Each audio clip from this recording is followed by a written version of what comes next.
PNR gold and diamonds సరుకు తక్కువ బంగారం ఎక్కువ. ఇప్పుడు మన వైజాగ్ లో July 24th grand opening. Present constant works ఏంటి పవన్ గారివి? బ్రాండ్ ప్రమోషన్సా లేకపోతే లైక్ ఫోక్ సాంగ్స్? యాక్చువల్లీ నేను ఒక 2 ప్రైవేట్ సాంగ్స్ చేశాను and 1 is going to release on 12th July. So ఇది ఈ టెలికాస్ట్ రిలీజ్ అయ్యేటప్పటికి అది రిలీజ్ అయిపోయి ఉంటుంది. సాంగ్ పేరు వచ్చేసి లంగవోని. అది సెమీ ఫోక్ సాంగ్. అది బాగుంటుంది సాంగ్. యూట్యూబ్లో చూడండి. అది ఛానల్ పేరు చెప్పచ్చా? సో అది కౌస్తుభ ఎంటర్టైన్మెంట్స్ ఛానల్లో రిలీజ్ అయింది. సో చూసేయండి. అట్ ది సేమ్ టైం కావాలంటే నా ఛానల్లో కూడా నేను పెడతాను దాని లింక్. దాంట్లో అయినా చూడొచ్చు మీరు. అది కాకుండా నేను ఓన్గా ఒక సాంగ్ ప్రొడ్యూస్ చేశా. సో ఇప్పుడు అథ్లెట్, తర్వాత యాక్టర్, బిగ్ బాస్ కంటెస్టెంట్, ఇప్పుడు కుకింగ్ మర్చిపోయాను, పెద్ద కుక్, షెఫ్ అయిపోయారు. ఇప్పుడు ప్రొడ్యూసర్. ఏంటి ఇప్పుడు ట్రెండ్ కదా, చాలా మంది ఇట్లనే ప్రొడ్యూస్ చేస్తున్నారు సాంగ్స్. యాక్చువల్లీ నేను ప్రొడ్యూస్ చేయడానికి దర్ ఇస్ ఎ రీజన్. నేను యాక్చువల్లీ ఏమనుకున్నానంటే ఒక సాంగ్ ప్రొడ్యూస్ చేద్దాం, అది కూడా నేను ఒక బ్యానర్ స్టార్ట్ చేద్దాం అనుకున్నా.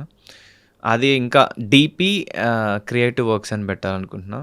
సో డీపీ క్రియేటివ్ వర్క్స్ అంటే demon Pavan, at the same time Durgaprasad మా ఫాదర్ పేరు. సో 2 వచ్చేలాగా అలా పెడదాం అనుకుంటున్నా.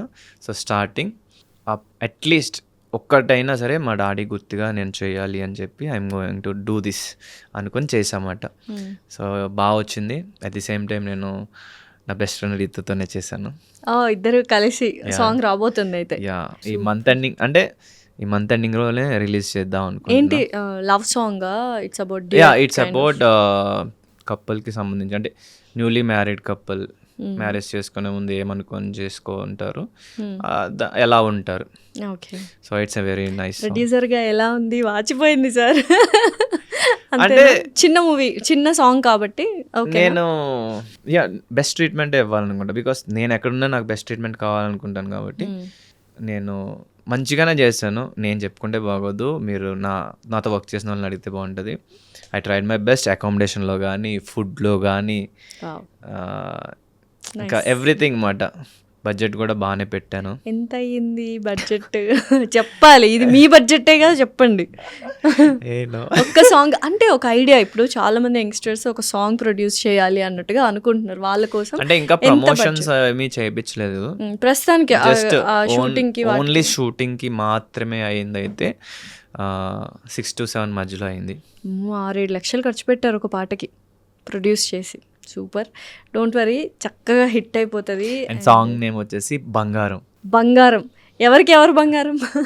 ఇద్దరికి ఇద్దరు కపుల్ అంటే ఒకరికొకరు బంగారంగానే చూసుకోవాలి, బంగారంలానే లవ్ చేయాలి, మంచిగా ఉండాలి. So it's a nice song, నాకు నచ్చి. అండ్ మా డాడీకి గుర్తుగా చేద్దామని కూడా చేసిన సాంగ్ అది. సో అది నా ఛానల్లోనే రిలీజ్ అవుతుంది, డెమాన్ పవన్ అఫీషియల్. సోన్ ఇది బాగా హిట్ అయితే ఇంకా నేను ఫర్దర్గా కూడా ప్రొడ్యూస్ చేయడానికి ఇంట్రెస్ట్ చూపిస్తున్నా నా బ్యానర్లో. బికాస్ డీపీ క్రియేటివ్ వర్క్స్ అనేది. సో చూడాలి, ఐ హోప్. అండ్ ఇంకా వన్స్ ఆబ్వియస్లీ వాళ్ళందరినీ అడుగుతారు కదా, మీకు డెమాన్ పవన్ ప్రొడ్యూసర్గా ఎట్లా ట్రీట్ చేస్తాడు, ఎట్లా పేమెంట్స్ అవి ఎట్లా చేస్తాడు అని అడిగితే వాళ్ళు ఆబ్వియస్లీ చెప్తారు కాబట్టి. So I don't want to reveal it now. Okay. But నేను ఎవరిని కూడా నా ఫ్రెండ్ అయినా సరే ప్రొఫెషన్ ఇస్ ప్రొఫెషన్ అన్నట్టే ట్రీట్ చేశాను. డెఫినెట్లీ అది ఉండాలి. తమ్ముడు పెకట్. ఓకే. సో అయితే ఆఫ్టర్ మొత్తం కెరియర్, ప్రొఫెషన్, ఎవ్రీథింగ్, బీటెక్లో చదువుకునేటప్పుడు కానీ లేకపోతే ఆ తర్వాత కానీ ఎవరైనా గర్ల్ ఫ్రెండ్ లవ్ స్టోరీస్ అందరికీ ఉంటాయి, ఫస్ట్ లవ్ అన్నట్టుగా. సో అలా ఏమైనా ఉన్నాయా మనకు? అంటే నాకు ఫస్ట్ నుంచి లవ్ అంటే భయం. అమ్మో, ఎందుకు? వన్ సైడ్ లవ్ ఉండే. బట్ మీరు వన్ సైడ్ లవ్? ఎవరిని? బీటెక్ పెళ్ళి అయిపోయి హ్యాపీగా ఉంటారు, మళ్ళీ మాడిపోయిన. అసలు అమ్మాయి కన్నా తెలుసా మీరు వన్ సైడ్ లవ్ అని? తెలుసా? ఓకే. అంటే చెప్పారా? లవ్ యూ చెప్పలేదు కానీ ఐడియా ఉంటది కదా, మాట్లాడుతున్నారు చూస్తున్నారు అంటే అట్లా. బీటెక్లోనే. ఓకే. బట్ చిన్నప్పటి నుంచి నాకు భయం. ఎవరైనా అమ్మాయి వచ్చి ప్రపోజ్ చేస్తే భయం వేసి నా గుండె జారిపోయేది. ఓ, మీకు ప్రపోజ్ చేశారా? ఎవరు ప్రపోజ్ చేశారు? ఎక్కడ ప్రపోజ్ చేశారు? చాలా మంది చేశారు. పవన్ గారికి చాలా మంది అమ్మాయిలు ప్రపోజ్ చేశారు. ఎప్పుడు స్కూల్ టైంలోనా? స్కూల్ టైం నుంచి ఉంది. ఓకే. ఒక 2, 3 సరదాగా చెప్పండి ఎలా ప్రపోజ్ చేశారు? స్కూల్ టైంలో ప్రపోజల్స్ ఎలా ఉంటాయో సో చూద్దాం. స్కూల్ టైంలో నా ఫస్ట్ అంటే ఈ లెటర్స్ ఇవన్నీ కాకుండా నా ఫస్ట్ ప్రపోజల్ ఎలా అంటే, నేను వాలీబాల్ ఆడుతున్నా. సో తర్వాత వాలీబాల్ ఆడుతుంటే ఒక బుడ్డోడు ఒకడు వచ్చి అన్నయ్య ఇట్రా అన్నాడు. ఎరా చెప్పరా అంటే ఇట్రా అన్నయ్య అంటే తీసుకెళ్ళి ఏదో ఇచ్చాడనమాట లెటర్. ఏంట్రా ఫ్లవర్ లెటర్ ఇచ్చాడు. ఇచ్చి ఏంట్రా అంటే ఆ అమ్మాయి ఇవ్వమంది అన్నయ్య, ఆ అక్క ఇవ్వమంది అన్నాడు. నాకు గుండె జారిపోయింది. తర్వాత ఆ అమ్మాయి వచ్చింది. నా వల్ల అవుతలేదు, షివర్ అయిపోతున్నా. నీ కష్టం పగవాడికి కూడా రాకుండా. షివర్ అయిపోతున్నా, నాకు ఏం మాట్లాడలా. అంతే. అంటే ఇట్స్ ఒక తెలియని ఎక్స్పీరియన్స్. కంగారు, టెన్షన్ ఎలా తీసుకోవాలో అర్థం కాలేదు. తనేమో నీ ఆన్సర్ చెప్పు అంటుంది. నేనేం చెప్తా, నేను ఇంకా అలా నడుచుకుంటూ అలా వెళ్ళిపోయాను. లెటర్ చూసారు ఓపెన్ చేసి ఏముందో? ఏముంది? ఏదో రాసింది, అంత గుర్తులేదు కానీ పెద్ద లెటరే. మరీ పెద్దది కాదు, మీడియం. ఓకే. ఫస్ట్ టైం చూసినప్పటి నుంచి లైక్ నేను అబ్జర్వ్ చేస్తూ ఉన్నా. ఎందుకో తెలీదు. ఏ ఏజ్ అప్పుడు ఇది? స్కూల్ ఏ క్లాస్? స్కూల్ ఇది నేను ఈయన చెప్పేస్తున్నాడు 10th అని, నీకెట్ట తెలుసు? నైన్త్ క్లాస్లోనా? ఓకే. నేను యాక్చువల్లీ ఐ గెస్ 7th క్లాస్లో అనుకుంటా. అంటే చిన్నప్పుడు మరీ బుడ్డోళ్ళు ఉన్నప్పుడు కూడా ఏ ఉండేలే కానీ అవి అసలు లవ్ కాదు, పేర్లు రాసి లవ్ సింబల్ వేసి ఏది ఇచ్చేవారు, అవన్నీ లైట్. 7th 6th కూడా పేర్లు రాసి లవ్ సింబల్ అప్పట్లో. అయితే నాకు 7th క్లాస్లో ఒక అమ్మాయి బాగా అనిపించింది. తను నాతో చాలా బాగుండేది. అమ్మాయి కూడా తెల్లగా ఉంటుంది. ఈ అమ్మాయి పేరు చెప్పచ్చు. ఈ అమ్మాయి నేను గుర్తు కూడా ఉన్నాయేమో తనకి. ఏం పేరు? ఆ పేరు మనీషా. మనీషా. సో నేను ఫ్రెండ్సే, బట్ తను బాగా మాట్లాడేది, బాగుండేది. బాగుంది కదా అనుకునేవాడిని. నాకు తెలియని ఇష్టం స్టార్ట్ అయింది. ఇదేంటి అని అలా ఉండి ఐ లైక్ యూ చెప్దాం అనుకున్నా.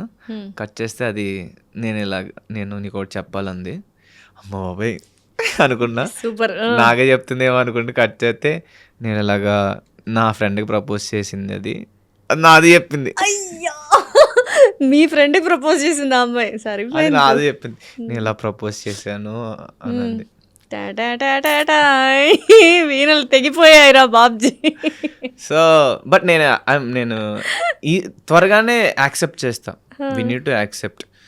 మనం చాలా అప్పట్లోనే అంటే చిన్నప్పటి నుంచి పవర్ రేంజెస్ ఇవన్నీ చూసి నాకు ఎట్లా అంటే మనం ఒకరిని ఇబ్బంది పెట్టకూడదు. మనం వేరే వాళ్ళ ఇంట్రెస్ట్స్, ఒపీనియన్స్ వాటిని రెస్పెక్ట్ చేయాలి. సో అది నాకు చిన్నప్పటి నుంచి ఉండేది. బికాస్ నన్ను ఎవరైనా ఇబ్బంది పెట్టినా నేను బాధపడతాను కదా. సో అది బాగానే ఉండేది. బట్ కట్ చేస్తే వాడు ఆ అమ్మాయిని రిజెక్ట్ చేశాడు. ఇది ఏమి ట్విస్టులు అండి, ఇది స్టోరీలో ట్విస్ట్లే. నేను ఎందుకు రిజెక్ట్ చేశాడు? ఆడు ఇంకా అమ్మాయిని లవ్ చేస్తున్నాడు. 7th క్లాస్లో చదువుకోని మిమ్మల్ని స్కూల్కి పంపిస్తే ఏంటి ట్రయాంగిల్ కూడా కాదు, ఇది రెక్టాంగులర్ లవ్ స్టోరీ. కట్ చేస్తే అమ్మాయి తర్వాత ఇయర్ అంటే అమ్మాయి ట్రాన్స్ఫర్ అయిపోయింది. ఇలాంటి వాళ్ళని చూడడం బదులు వెళ్ళిపోవడం బెటర్ అనుకుంటే, నేను ఒకటి లవ్ చేస్తాను, నన్ను ఇంకోటి లవ్ చేస్తాడు, ఇదేంద్రా అని వెళ్ళిపోయింటుంది అమ్మాయి. నేను ఇంకా టచ్లో ఏం లేదు, because she have feelings for someone. కాబట్టి అంటే నాకేమీ లవ్ కాదు, ఐ లైక్ హెర్ అంతే. ఆ టైంలో కైండ్ ఆఫ్ ఇన్ఫాక్చుయేషన్ ఉంటుంది. సో 7th లో ఒక లవ్ స్టోరీ, 9th లో ఒక లవ్ స్టోరీ. 9th లో నేను ఎవరిని చేయలా, నన్నే చేశాను. అదే మళ్ళీ లవ్ చేశారు. ఇంటర్లో ఉన్నాయి అంటే నేను బట్ వెరీ కామ్ బస్ అనమాట ఇంటర్లో. 10th దాకా అయితే కొంచెం స్పోర్ట్స్ హెవీగా ఆడుండే, ఫ్రెండ్స్ కూడా అమ్మాయిలు బాగానే ఉండే. బీటెక్లో ఎవరిని లవ్ చేయలేదా? లేదు, అదే చెప్పే కదా వన్ సైడ్ చేశారు కానీ బట్ మనల్ని బాగానే చేశారు. బీటెక్ లో మనకి ఫాలోయింగ్ బాగుండేది. ఓ, ఎలా తెలిసింది ఫాలోయింగ్ బాగుండేదని? లెటర్లు, పూలు, ఇంకా అసలు గ్రీటింగ్స్,